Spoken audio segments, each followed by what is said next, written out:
নামাজ পড়েন না কেন, রোজা রাখেন না কেন, হজ করেন না কেন, দান সদকা করেন না কেন? মরলেই আপনার জানাজা চলবে না। এসো হে তরুণ, সত্যের পথে একটি ইসলামিক মিডিয়া।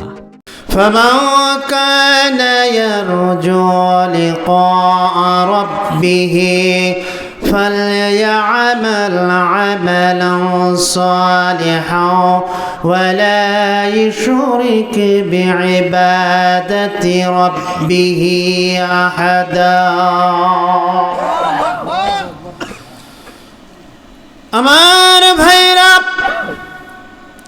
আলোচনা চলতেছিল, যে আলোচনার মাধ্যমে যেই মানুষগুলি ভালো আমল করবে, সৎ আমল করবে, নামাজ পড়বে, রোজা রাখবে, হজ করবে, যাকাত দিবে, দান সদকা করবে, কিন্তু তার ভিতরে কিছু যদি রোগ থেকে যায়, ওই রোগগুলো থেকে যায়, তাহলে কিন্তু আল্লাহ তাআলা তাকে ক্ষমা করবে না, তাকে জাহান্নাম পর্যন্ত পৌঁছায়া ছাড়বে।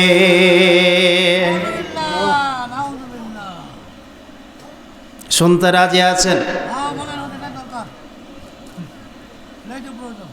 খুব প্রয়োজন। বর্তমানে বাংলাদেশে কোটি কোটি মানুষ এই রোগে আক্রান্ত রয়েছে।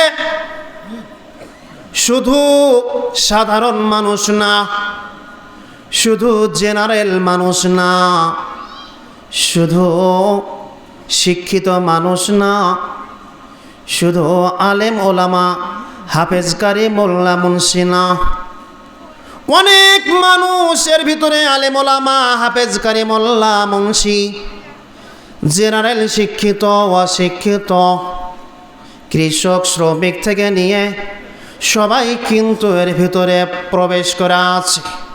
এখান থেকে আমাদেরকে বাঁচতে হবে। যদি না বাঁচি, তাহলে এই রোগে যদি আক্রান্ত হয়ে থাকে, তাহলে কিন্তু নামাজ পড়েন না কেন, রোজা রাখেন না কেন, হজ করেন না কেন, দান সদকা করেন না কেন, মরলেই আপনার জানাজা চলবে না।